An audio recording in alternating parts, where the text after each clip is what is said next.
वक्त हो चुका है छत्तीसगढ़ की खास खबरों का। पहली खबर देखिए चंद्रशेखर बरेट की। जांजगीर चांपा के पामगढ़ ब्लॉक के अंतर्गत एक ग्राम पंचायत ऐसा है जो आज भी अपनी मूलभूत सुविधाओं को लेकर तरस रहे हैं, जिसके चलते लोगों ने विधानसभा चुनाव का बहिष्कार करने की ठान ली है। जिसके बाद प्रशासनिक अधिकारियों ने दल के अधिकारियों को भेजकर मत अधिकार का उपयोग करने और उनकी मांग को जल्द ही पूरा करने की बात कही। गौरतलब है कि पनगांव से एकमात्र सड़क है जो गांव को जिला मुख्यालय से जोड़ता है, जो पिछले 25 सालों से आज तक नहीं बन पाया। कई बार इस सड़क पर हादसे भी हो चुके हैं। यहाँ पनगांव से सेंदरी 3 किलोमीटर की दूरी पनगांव का रोड का प्रमुख मांग है, उनका हम लोग मांग किए गए थे।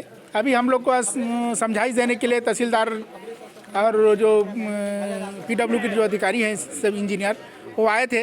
वो हम लोग को एक लेटर दिखाए हैं, उसमें 1.5 किलोमीटर का प्राकलन का उच्च अधिकारी को भेजा गया करके बता रहे हैं, जो कि गलत है। हम लोग का मांग है 3 किलोमीटर का रोड बनाया जाए, जिससे हम लोग को ग्रामीणों को सुविधा होगी। अधिकारी लोग आश्वासन दिए हैं कि भाई महानदी रायपुर से जो मुख्य सचिव से मतलब कि स्वीकृत हो चुका है बजट में, और ये चुनाव के समय है, 44 का धारा 44 लगा हुआ है, इसलिए इतना जल्दी रोड नहीं बन सकता क्योंकि सरकार किसी का नहीं है। अधिकारी लोग हम लोग को संतुष्ट रूप से जवाब नहीं दे पा रहे हैं। जब तक अपना रोड बनेगा नहीं तब तक यहाँ वोट का प्रावधान नहीं है। पूरे जनता लोग सब एकत्र होकर सबका यही कहना है कि जब तक यहाँ रोड नहीं बनेगा तब तक हम लोग वोट नहीं डालेंगे। कुछ ग्रामीणों के द्वारा चुनाव बहिष्कार करने के संबंधी सूचना मिली हुई थी, जिसके परिप्रेक्ष्य में आज आदरणीय ADM मैडम के निर्देश पर हम लोग आए हुए हैं और समझाइश दी गई है। लोकतंत्र है, एक हमको अधिकार मिला हुआ है वोट का, उसका प्रयोग इनको करने की समझाइश दी गई है। कुछ मांगे थी जिसकी वजह से नाराज चल रहे थे ग्रामीण, रोड संबंधी मांग थी। बढ़ते अगली खबर की ओर देखिए मुकेश कुमार। मुख्यमंत्री भूपेश बघेल पहुंचे अंबिकापुर प्रत्याशियों के नामांकन करने की प्रक्रिया में हुए वो शामिल।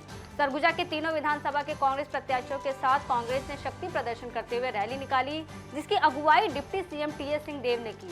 इस दौरान तीनों प्रत्याशियों ने नामांकन जमा किया। बता दें कि अंबिकापुर से भाजपा प्रत्याशी राजेश अग्रवाल भी पहले कांग्रेस में थे और TS सिंहदेव के काफी करीबी माने जाते थे, लेकिन अब वो TS सिंहदेव के विरुद्ध चुनावी रण में उतरे हैं। एक प्रक्रिया हम लोग ने अपनाई और मुझे लगता है कि वैसा ही होना चाहिए। मैं हमेशा वैसा करता हूँ, लोगों से पूछ के कि चुनाव लड़ना चाहिए कि नहीं, क्योंकि कई बातें उसके पहले भी आई थी, मन में मेरे भी था चुनाव लड़ना नहीं लड़ना। तो लोगों से पूछ के, और जब ये फीडबैक था कि नहीं लोग चाह रहे हैं, साथी चाह रहे हैं कि एक बार और आप चुनाव लड़ें, तो उनसे अनुमति ली, संगठन के माध्यम से आवेदन दिया और पार्टी ने टिकट दी। टिकट मिलने के बाद भी जहां जा सका लोगों से पूछा कि पर्चा भरना है कि नहीं। साथियों का स्वाभाविक है, सामने भी कहते हैं, मन से भी कहते हैं, और उनके जो विचार थे कि नहीं आप चुनाव लड़िए, तो आज नामांकन की प्रक्रिया है, उसको पूरा करने तो हो गया। ऋण माफी हमने कर दिया, 20 क्विंटल धान खरीदी, फैसला हो गया।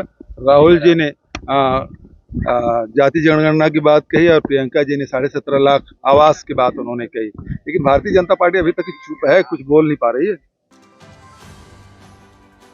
प्रदेश कांग्रेस अध्यक्ष और सांसद दीपक बैज ने कहा कि आदिवासियों को लंगोट में रखने का षड्यंत्र तो भाजपा ने कर रखा था। भाजपा कभी नहीं चाहती है कि आदिवासी वर्ग आर्थिक और शैक्षिक रूप से आत्मनिर्भर बने। भाजपा आदिवासियों का और उनकी संस्कृति का हमेशा से दमन करना चाहती है।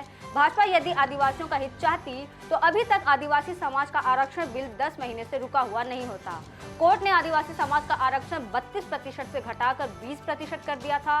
कांग्रेस सरकार ने विधानसभा का विशेष सत्र बुलाकर आदिवासी समाज का आरक्षण फिर से 32% किया, OBC का आरक्षण 27% किया, SC का 13% और EWS का 4% आरक्षण किया। यह आरक्षण संशोधन विधेयक भाजपा की साजिश और षड्यंत्र के कारण पिछले 10 महीने से राजभवन में रोका गया है।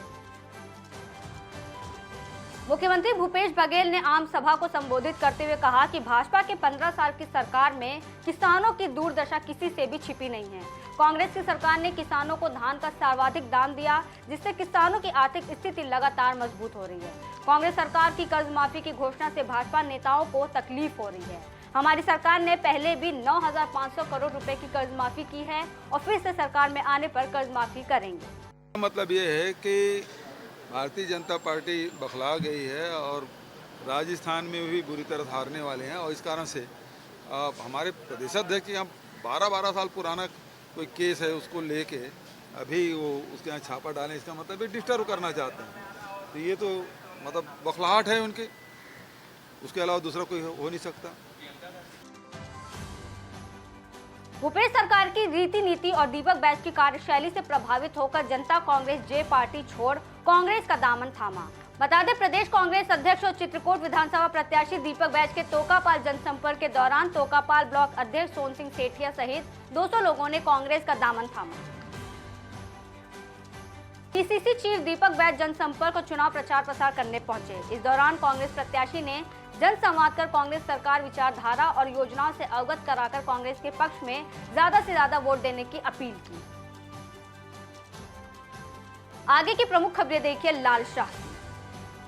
बलौदा बाजार में विधानसभा चुनाव को लेकर सभी राजनीतिक दलों के प्रत्याशी अपने विधानसभा सीटों को लेकर नामांकन पत्र दाखिल कर रहे हैं।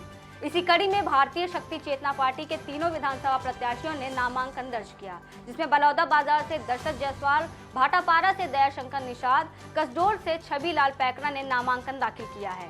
इसके साथ ही बहुजन समाज पार्टी के प्रत्याशी राजकुमार पात्रे ने अंबेडकर चौक से रैली निकालकर नामांकन पत्र दाखिल किया।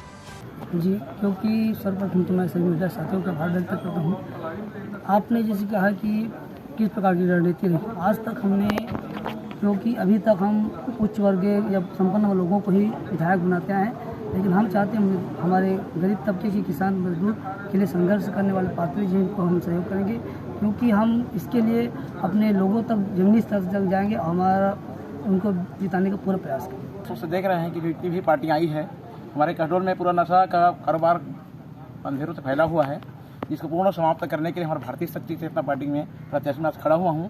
निश्चित हमारा अगर पार्टी जीतता है, हम पूर्ण रूप से नशा मुक्त करेंगे। तो आप लोग का केवल मोटो नशा मुक्ति पे ही है कि विकास कार्यों पर भी कुछ है आप लोग का? हमारे बहुत सारे मुद्दे हैं, किसानों के हित में काम किया जाएगा, शिक्षा के क्षेत्र में, हमारे स्वास्थ्य के क्षेत्र में भी हमारा बहुत सारा अच्छा काम चलेगा। प्रथम तो है अभी किसी देखते हुए जो नशा का जो कारोबार है, जिससे लोग पूरे भूखे मर रहे हैं, घर घर तबाह हो रहे हैं, उसको बचाने के लिए पहला नशा मुक्त अभियान चलेगा। जो राजनीतिक पार्टी है वो केवल परिवर्तन के लिए हम लोग आए हैं और पूरे दमखम के साथ उतरे हुए हैं। जिस तरह जनता का हमें प्रेम मिल रहा है, जनता का सहयोग मिल रहा है, तो निश्चित तौर पर हमारी पार्टी कुछ नया करके दिखाएगी और हम जीत से आशान्वित है। जनता से हमें प्रेम मिल रहा है, जनता हमें साथ दे रहे हैं, जनता का हमारा सशक्तिकरण है, हम जरूर जीतेंगे, यही हमारा लक्ष्य है। क्योंकि भाटापारा विधानसभा में आज तक के हमारे जो भारतीय शक्ति चेतना पार्टी प्रत्याशी नहीं उतरे थे, क्योंकि पिछले समय भी 18 में नहीं हुआ, इसलिए अभी भारतीय शक्ति चेतना पार्टी से मैं भाटापारा विधानसभा से प्रत्याशी हूँ। वैसे भाटापारा विधानसभा में 282 बूथ है, लगभग 170 गांव हैं। हम सभी गांव में गए हैं, लेकिन वहाँ के लोग जो बता रहे हैं कि वास्तव में हमारा जो लक्ष्य है पहला है नशा मुक्त, उससे बहुत प्रभावित हो रहे हैं, क्योंकि आज तक के कोई पार्टी ने इस नशा मुक्ति अभियान को लेकर नहीं गए हैं। बहुजन समाज पार्टी और गोंडवाना गणतंत्र पार्टी के गठबंधन से मुझे संयुक्त प्रत्याशी बनाया गया है और इस विधानसभा में हम जो है बहुमत पर हैं, क्योंकि नोट और वोट की लड़ाई, हमारे पास वोट है, दूसरों के पास नोट है। और इस बार हमारे बहुजन समाज के लोगों ने, अनुसूचित जाति जनजाति के लोगों ने, पिछड़ी जाति के लोगों ने सोच बना लिया है कि वोट वाला जीतेगा और नोट वाला हारेगा। प्रदेश के पीएचई मंत्री गुरु रुद्र कुमार नवागढ़ विधानसभा से कांग्रेस के प्रत्याशी बनाए गए। बतौर प्रत्याशी उन्होंने अपने परिवार और प्रस्तावकों के साथ नामांकन का अंतिम सेट दाखिल किया। इस दौरान भाजपा प्रत्याशी दयाल दास बघेल भी वहां पहुंचे, जिन्होंने गुरु रुद्र कुमार का चरण छूकर आशीर्वाद दिया। इस दौरान गुरु रुद्र कुमार ने पार्टी छोड़ने वाले नेताओं के बारे में कहा कि कुछ लोगों के जाने से कांग्रेस पार्टी को कोई फर्क नहीं पड़ता है। मुहूर्त के हिसाब से अपने साथियों के साथ, अपने प्रस्तावकों के साथ हम यहाँ पे नामांकन भरने हम पहुँचे हैं और आज के समय मुहूर्त जो अच्छा था उसके हिसाब से मैं भरा है। अभी आपको अंदर पूर्व मंत्री जी मिले हुए थे, आपने आशीर्वाद दिए हैं उनको? हाँ, इट वॉज मतलब अचानक वो हमारे सामने आ गया, उन्होंने पैर छुआ, हमने आशीर्वाद भी दिया। ऐसे लोगों की जो जोगी कांग्रेस ज्वाइन किए हैं या फिर जो लोग ना कांग्रेस छोड़ रहे हैं, ये अगर इनमें काबिलियत होती तो पार्टी ने इनको टिकट दी होती और एक का दुक्का लोग ना जाने से ना कोई फर्क नहीं पड़ता पार्टी को। दंतेवाड़ा में मतदाताओं को जगाने के लिए एक विशेष आयोजन देखने को मिला। मेगा कार्निवल फेस्टिवल जो पश्चिमी देशों की परंपराओं में अधिकतर देखने को मिलता है। मुख्य मार्ग में तरह तरह के आयोजन एक साथ होते हैं। इसी तर्ज पर भीड़ को आकर्षित करने और अनिवार्य रूप से मतदान करने को प्रेरित करने के लिए कलेक्टर विनीत नंदनवार ने मतदाता जागरूकता मेगा कार्निवल का आयोजन किया। ये आयोजन काफी सफल रहा। आयोजन में काफी बड़ी संख्या में लोग शामिल हुए, जिसमें बच्चों और उनके माता पिता ने रंगोली, मेहंदी प्रतियोगिता, रस्सी खींच जैसे कई आयोजनों में हिस्सा लिया। कलेक्टर विनीत नंदनवार ने सभी को मतदान की शपथ दिलाई। दंतेवाड़ा में लगभग 22 जो जगहें हैं, पिछले बार 22 मतदान केंद्र थे, 21 मतदान केंद्र थे जिनको शिफ्ट करना पड़ा था। इस बार स्थिति काफ़ी सुधार हुआ है।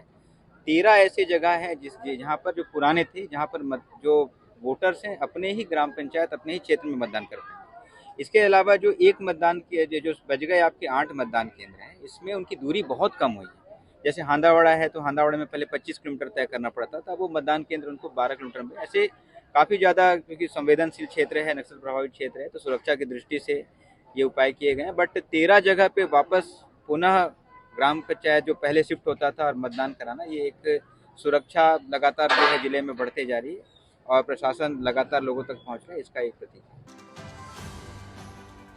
फिलहाल के लिए इतना ही। देश और दुनिया की तमाम बड़ी खबरों के लिए बने रहिए ए न्यूज़ टुडे के साथ।